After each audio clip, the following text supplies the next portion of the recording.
Well, good morning. Welcome to Integrative Preparedness. I'm Steve Smith. How are you all today? I'm going to dash some prepper hopes and dreams, or maybe fantasies. Maybe that's what I should call them. The fantasies that so many preppers seem to have. I think it's important to do it because actually I'm going to mention a few here. These are things that are just accepted or hoped for or dreamed about that I think people put a lot of energy into preparing for, and they're not going to happen. Just as simple as that, they're not going to happen, and I'll tell you why. And all the time and energy and worry and everything that people put into these things keeps them from properly directing their thoughts and energies on what they need to be preparing for, and there are some things they need to be preparing for. By the way, welcome to everybody. Welcome to all the new people, both on YouTube and on Patreon. Send this one to people that you know who you think might benefit from this, because I think it's going to tick some people off. It's going to offend some people, but they need to hear it. I've been at this a long time. I've been preparedness minded for 60 years, and I've been involved actively in preparedness for 40. So I'm not a newbie. And I've been following a lot of things, and I actually study things. I don't come at things from an emotional standpoint, and I question things, and then I compare what I have heard from other places to what I know, and I have a fairly broad experience base in life, so I have a number of places from which I can pull knowledge. So let me rattle off the ones that I'm not going to talk about today, and because I'm going to do individual videos about those later, and then I'm going to talk about the things that people should be preparing for and worried about, and really they're worse than the things that most of them are. So let me get a sip and we'll get started. The first one is, and I know this is going to crush a lot of people, there's not going to be a civil war. There will be no civil war. I will explain that in another one, and I'm sure I'll, hey, if you want to comment on here and says, yes, there will, because so-and-so said it, and this just can't last for much longer, don't worry, I'm going to explain it in another one. And you have to take a look at things intellectually and not emotionally. It doesn't mean that you might wish something might happen. Wishing doesn't get it done. The second thing, there's not going to be a revolution. No way. No way. I know that those are two of the big things that everybody wants to, this has to stop. And these have to do, of course, with, our political and social situation here in our country and around the world. And I'm not minimizing it at all. And I'm not saying that it wouldn't be good if there were. What I'm saying is there's not going to be. And I'll explain that in another one.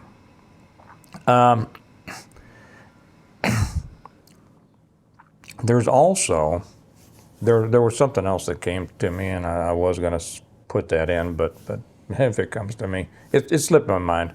I'll get back to it. Here's what I want to talk about. There's not going to be a golden horde.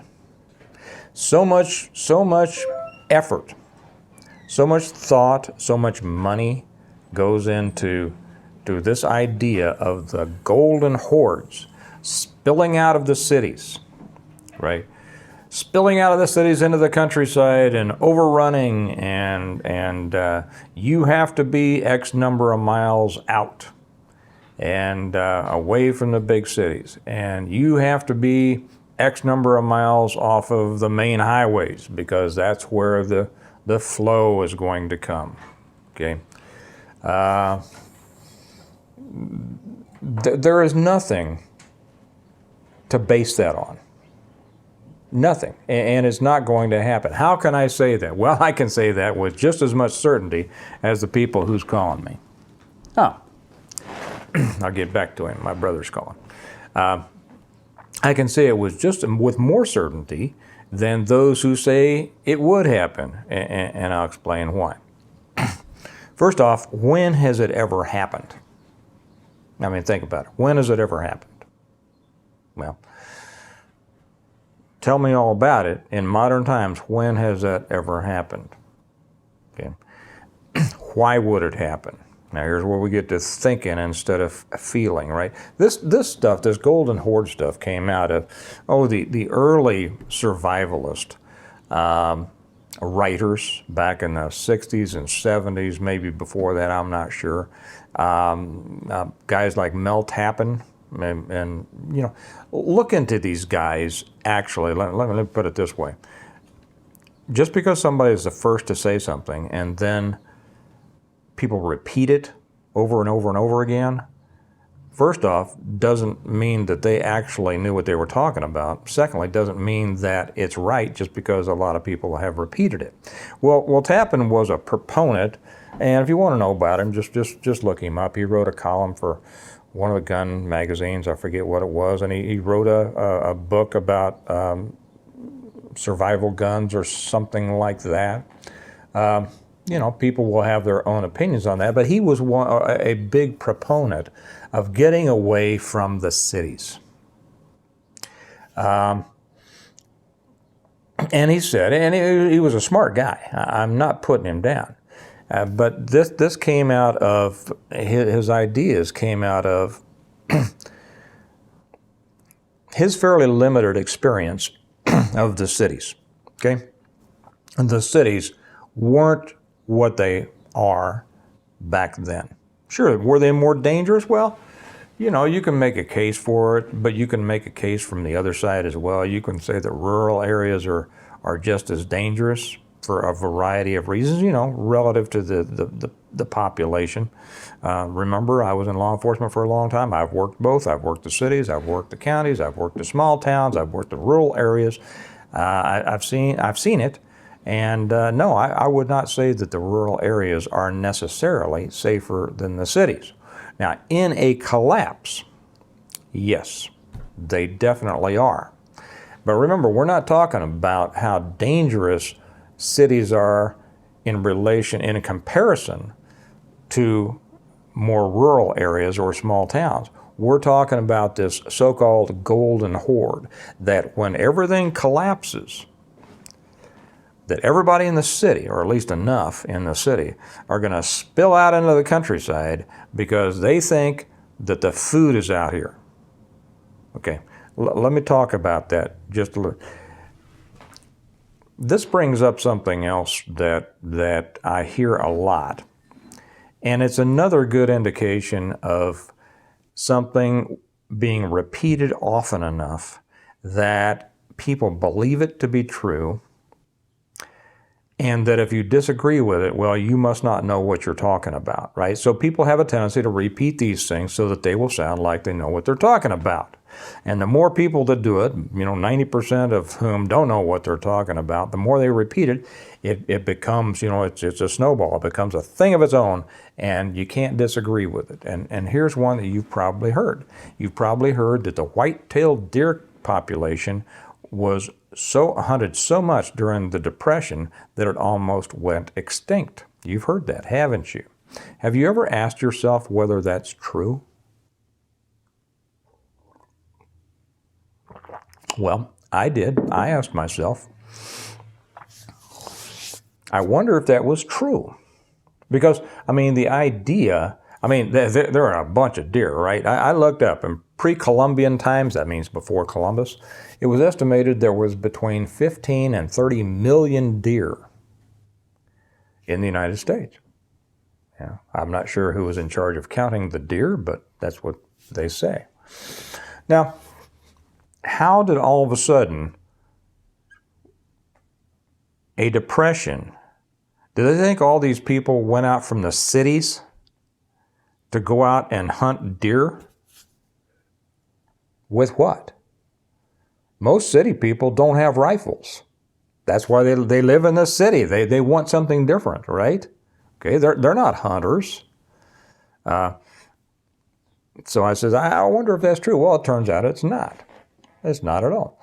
In the, I think I remember that the first hunting regulations were put in the 1600s.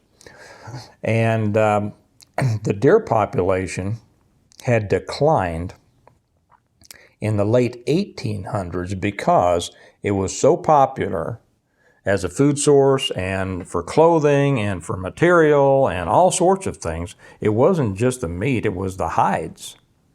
And people liked that. And by the turn of the 20th century, which means 1900, the deer population was well, more than decimated. People say decimated. They think that means that, you know, it was totally gone away. Decimated means 1/10 of something is taken away. Well, this was much more than that. They estimated, I read that around that time, that in states like Missouri, Arkansas, there was only maybe 500 deer in each state. And Kansas, Nebraska, Iowa, places like that, they don't think there was any deer left. It had nothing to do with the Depression. See, deer were almost gone 20 years before the Depression, and much of this also down through the Southeast. Okay, but the ones around here are just handy to use as examples. Much of it through the Southeast. So they're almost gone.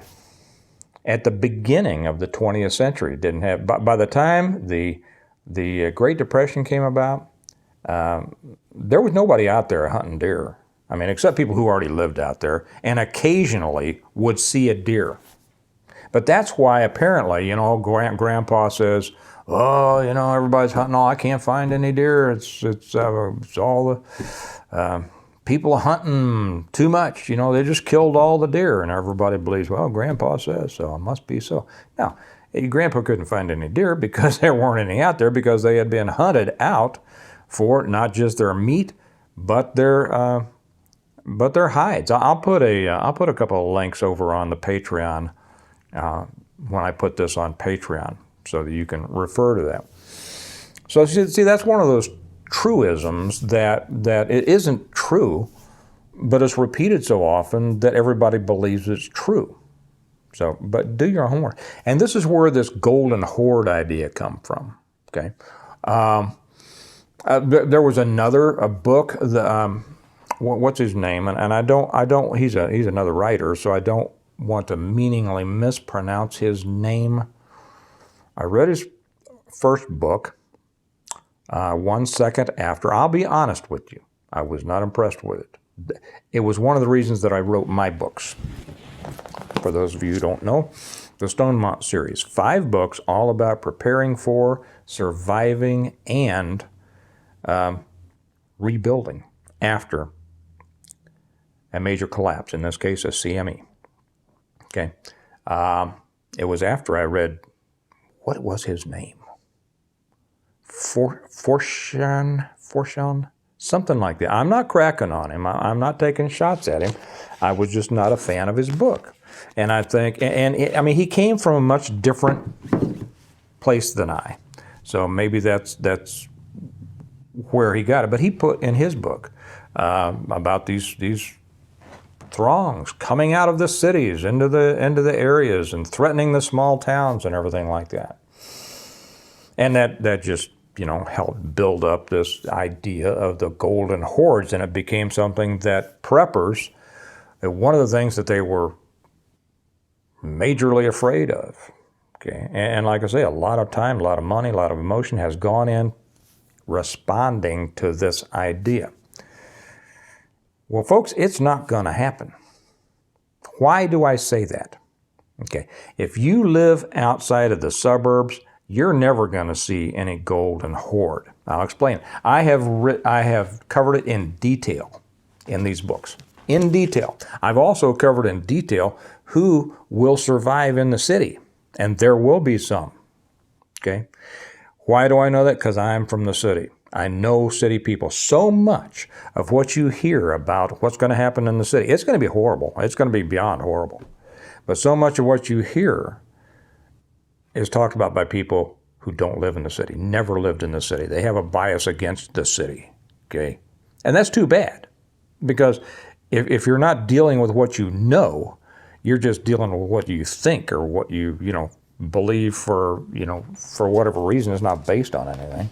But I know the city. I grew up in the city. I was a cop in the city. I know city people. I know how they think. And let me tell you something. If it all collapses, none of them are thinking, oh, I've got to get out into the country where there's food. Half of them don't know where food comes from. Okay? If you think about the city itself, and I know that people who live outside of a metropolitan area tend to think that as soon as they hit the first stop sign or stoplight, they're in the city. They're not. Okay? You're in the outer suburbs. And then you've got miles and miles and miles and miles to go before you get to the real city. So we have a lot of layers there. I'm going to talk about that. The people in the city live in the city for a variety of reasons. A lot of times jobs. Remember back during the Depression, people didn't run to the country. They came to the cities. Why? Because the jobs were there, the money was there, the resources were there. In the country, they might have a garden and a cow and things like that. And a lot of these family farms were sustainable to an extent. But then they didn't have a lot of things that the people in the city could actually get, like sugar and things like that. So people were not going to the country unless they were going to, Uncle Bob's house because they'd lost their house, they'd lost their jobs, they needed a place to live. Uncle Bob says, come on out here, I've got livestock that you can help, we can live like we did in the old days. But that wasn't common. How do I know that? Because of my family history. I've talked to my grandparents. I learned from them what happened during those times. So if you extrapolate that to even a major collapse, people in the cities are not going to go out into the country. They don't want to go to the country. They don't like the country. Nothing against people in the country. I love the country. But most people in the city don't like to go to the country. They're comfortable in the city. They're not comfortable in the country. Okay? Just like, well, I'll leave that aside. Maybe I'll get to that in a minute. So they're going to stay there. You know what they're going to do? They're going to eat up every scrap. And let's talk about the real dangerous people. You've got the predators. You have got people in a city at maybe not a higher percentage than in the country, but there's a lot more people, so there's a lot more of them. You have thousands of predators, people with no soul, people who like to hurt and kill for fun. Okay, you're going to have plenty of those. And those are the real dangers. But they're not going to come out. They're not thinking about that. They're thinking, no police, no fire, now I can do whatever I want. And they are going to do whatever they want in a collapse. They're going to be raping and stealing and murdering and all sorts of things because now they've got the world that they want. They're not worried about food for a while because, first off, they don't spend a lot of time eating. They do spend a lot of time drinking and doing drugs. It's going to take them a while to get through all that after they've looted the liquor store. But then they're just going to steal whatever food's from anybody else, okay? Those other people are going to be the first ones. I write in, like I say, in detail in one of my books. I think it's either the first or the second one about exactly what's going to happen in the city. No water, no food coming in.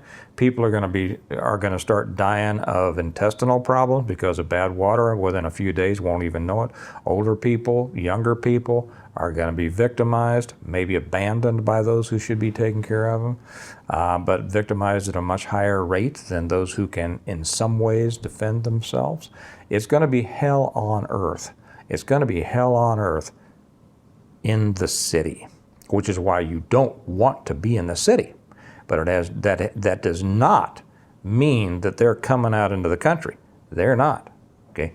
And then those few who will, guess what they have to come through? They've got to come through the inner suburbs, the middle suburbs, the outer suburbs, and the exurbs. And do you know what those places are full of? For the most part, decent people who are also not going to be coming out into the country.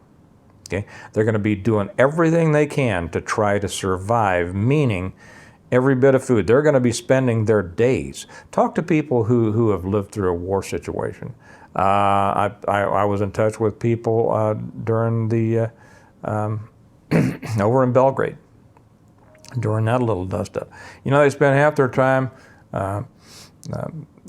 walking around looking for firewood, you know, looking for something to eat.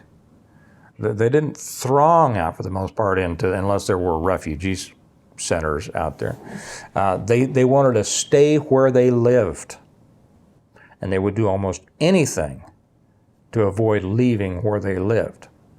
And by the time they got to the point where maybe they thought they should, they would be too weak to pose a danger to pretty much anyone. But for those animals who everybody's afraid of coming out into the country, they're never getting through the suburbs. They're never getting through the suburbs because just because people who live in the suburbs, inner, middle, and outer, it doesn't mean that they're sissies. It doesn't mean that they're weak. They're not. There's a bunch of tough folks around here with a lot of guns. Those people that people worry about, the Golden Horde, they're never getting through the suburbs, and the suburbs are full of people that will do almost anything in the world, including starving to death, instead of going out and killing people. I know what people are saying. Yes, but if somebody, you know, if you have a can of corn and they need it for their child, they will kill you for that. Yes, some will. Some will. Some will. And then you have a decision to make. But it is not going to be. It is not going to be as widespread as people like to make it out to be. Okay? Most people, at their core, even though they can be bitchy and snotty and snarky and argumentative and all this kind of thing in today's world, when it comes down to real survival, to the basic human elements, the vast majority are, in their hearts, good people. And they're not going to be out there killing for a can of soup. Most people, in my experience, and that the world teaches us that, there's plenty of places that you can go, plenty of places in history you can study. What did the people do when there was no food? Did they end up killing each other?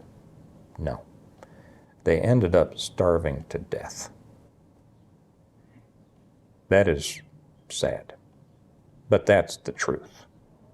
And it's a truth that a lot of preppers need to understand, need to get their heads around.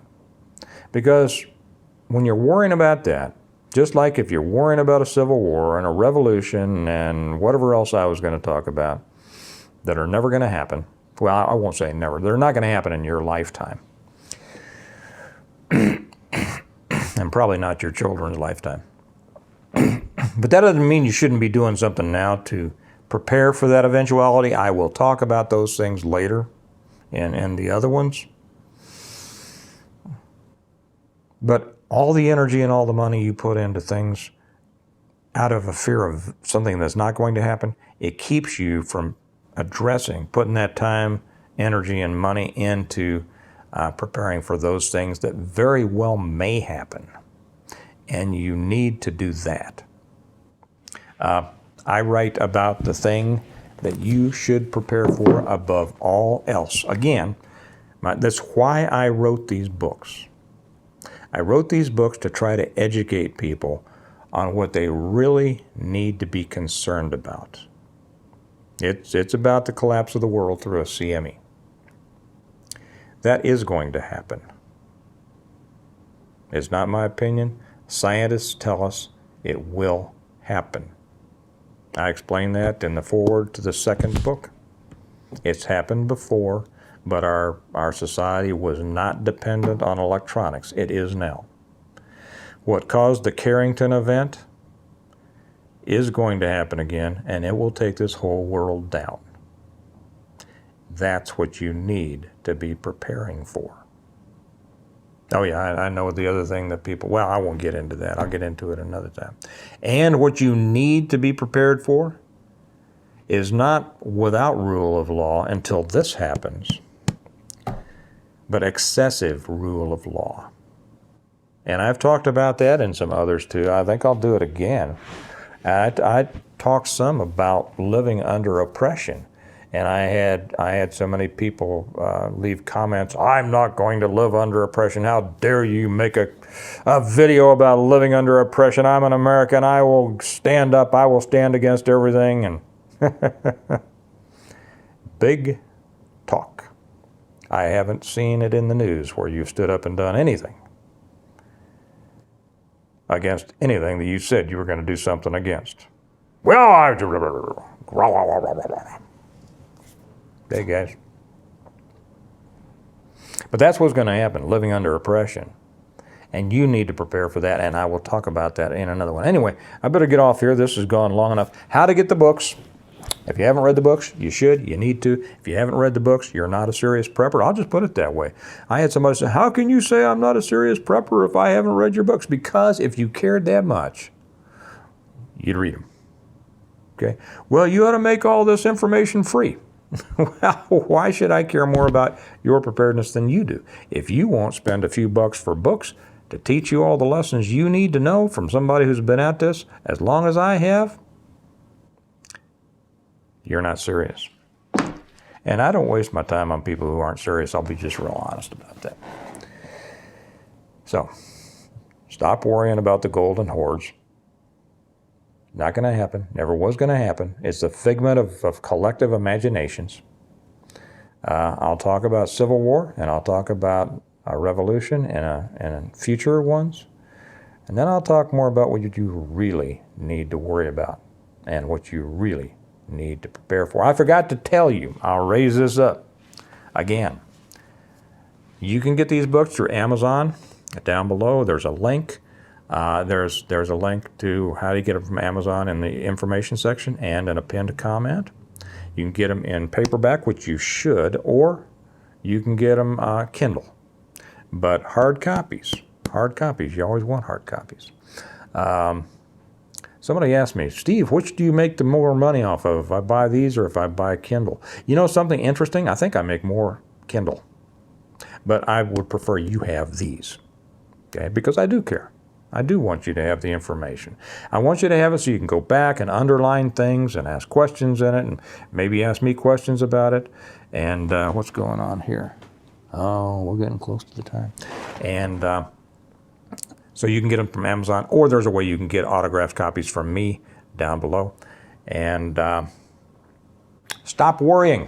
Stop worrying about the wrong things that aren't going to happen so that you can put your time, your energy, and money into the things that are. All right. Remember, we prepare well today in order to live well tomorrow. And you all have a good day. Prepare well today. Right things, and I'll talk to you tomorrow. Bye-bye.